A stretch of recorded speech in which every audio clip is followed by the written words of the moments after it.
Oh, that's so f***ing cool. And that's how we completely destroy a power board on a Leader 120. Nice. Hey everybody, and welcome to the channel. This is Pepe Prawns, your host here at the Quadcopter Review. In today's review, we're going to do the URUAV UR65 Brushless Micro. We got this one here from Banggoods, and you can get one for yourself by looking at the links in the description below down here. Take a look at that, click through, see if you want to get one of these. I think I got mine dirt cheap, like 72 bucks kind of thing. I think they might be up to 80 now, but if you think about it, for a brushless, that's not a bad price. So we're going to put this baby on the bench. We're going to see what kind of components we got in it, take a look at it, then we're going to take it out for a little fly. Stay tuned and we'll be right back at the bench. Alright guys, so here we are at the bench. Let's open this guy up and see what we got. I've not opened it yet. It is still sealed. Let's take a peek at what we got inside. I got the FR Sky version. There's two ways you can get this. You can get what I believe is basic and standard. Basic comes with 1 battery, standard comes with 3 batteries. They are 250 mAh regular batteries that come with it. But you know, you guys know I got millions of these things from reviews and stuff. If you want to see some battery reviews, check that out right up here. But in the box we get our instruction sheet. Nice, clean, concise looking instruction sheet we got here with how to bind and all that good stuff that you would need. We got a little box, a little baggie here with another screwdriver and some propellers. We only get 4 on it and 4 extras, which is nice. We got some rubber bands to hold batteries, I assume, and our prop puller. We also have in here a little USB charger that will charge your older Whoop style, the small ones, or our 2 version ones for the larger version 2 plugs that we have there, and a switch to switch it from LiPo or from high voltage to regular, and it's just 1 plug. Now I got a different charger in a package from Eachine, which you can buy separately, that also does the same thing but does it 6 at a time, and I really like this charger. It has ability to charge off a bigger LiPo, off a plug-in. I use like my Tyrannus plug works on this. My Tyrannus charging plug works on that, great. Or you can run a USB wire to your computer to power all this, and it also has switches for changing from high voltage to regular. So let's see what else we got. We got an empty box inside, so we can go ahead and move our box out of the way. We have the quad itself here, and it is a 65mm, as I mentioned. The battery's in it at the moment, and like I said, as you can see, it's just your standard one, like any of our batteries that we're currently running, our Wolf batteries, our G&Bs, and our other Tiny Whoop batteries. It is a Crazy Bee board, is what we've got here. Of course, built-in receiver. It comes in Fly Sky and FR Sky. Mine, as I mentioned, is a FR Sky, and it comes with these brushless motors, which these brushless motors are SE0603 brushless motors at 1700 kV. It's running 5 amp BL Heli S. The built-in FR Sky receiver also is a D8 or D16 switchable. The camera is adjustable. The VTX is 25 milliwatt. The receiver also comes with telemetry built in, so we're going to have telemetry on this baby, and it also has a built-in current meter. The camera resolution is 700 TLV. Field of view is 120 degrees. The format is NTSC. We got our small whip antenna at the top. And it says something about headlights ready. I don't know what headlights ready means, guys, but that would be funny as hell, I think. So, anyways, that's all of our components in this guy. I expect good things out of it. I've seen other reviews. I don't really like our antenna for a receiver down here, so I'm going to think about something to do with this. Maybe see what other people have done, and I'll let you know at the end what we've done with this. But currently, I think we are pretty much, we'll bind this guy up. I'm going to run stock PIDs on it. It is in beta flight.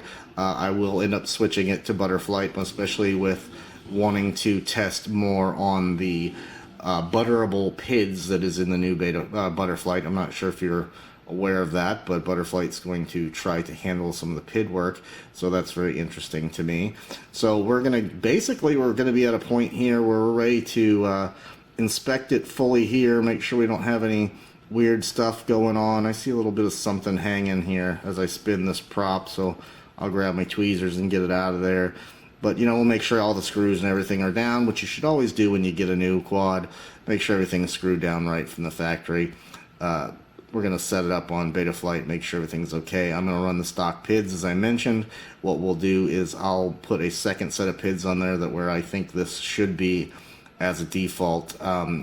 With the on-screen display, you can actually change the PIDs with this in the field with your goggles. So we might do some of that. But what we'll do now is we'll move on and we'll get this baby in the air, do some flights, and I'll show you some battery times. I'll show you probably like one flight, but several in battery times, and we'll come back to the bench and have some final thoughts. Alright guys, our first flight's going to be in air mode. I had bigger plans and better places to take this, but we've had rain for 3 days, and later on you'll see all the clouds. As soon as I was done even filming this, we had more rain. The quad came in the afternoon. I put PIDs on it, realized right away it's easily going to handle acro, so I wanted to go and put a little bit more aggressive PIDs on it for acro, because the out-of-the-box PIDs are just a little bit slow on the flips. That, you know, doesn't quite get around as quickly as it should.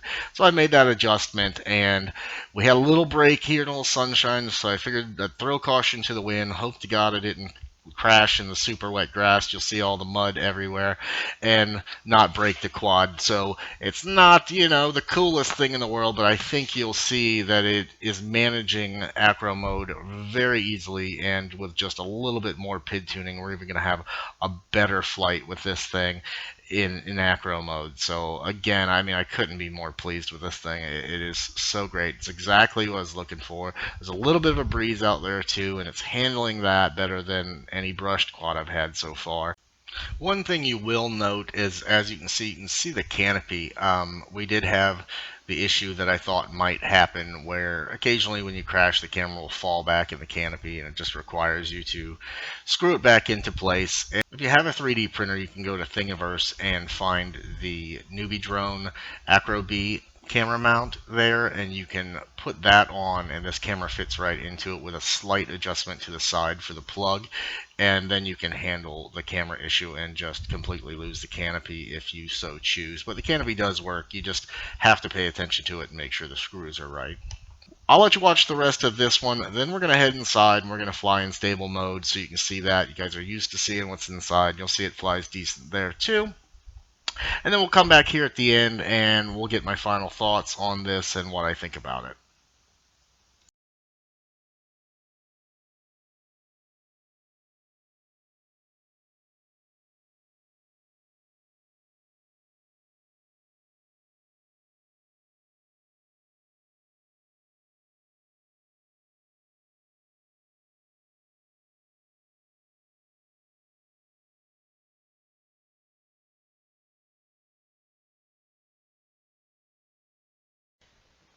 So back in the house for some inside whooping. The one thing you'll note right off the bat is that the voltage meter is jumped to pretty much flat battery right out of the box. That was me. I set it up wrong in Betaflight, and it was giving me some bad readings, but that's all fixed and not an issue. You just want to make sure you make that correct when you set yours up. Now, not not a lot to talk about here. You guys have seen the interior flights before, but you'll see that she's pretty stable, and I'm trying to not be too aggressive and drain the battery down. So we'll just let that roll, and I'll let you guys watch it, and we'll come up to the final thoughts here at the end.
Alright guys, so here's my final thoughts.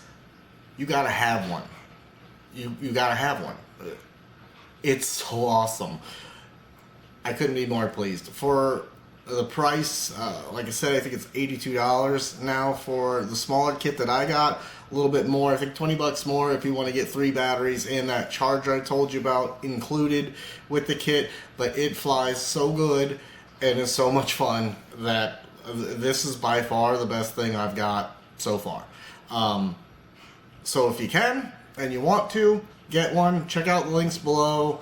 Click, order one up. Came pretty damn fast for me, and I've zero complaints, and that's very, very odd. So again, it's just great. I don't know what else to say. So thanks for watching. If you are new to the channel, please subscribe, like the video, share it with your friends, share it on social networks, so on and so forth. Don't forget all the giveaways going on and those things, the links below and all that good stuff. But thanks for watching and happy flying.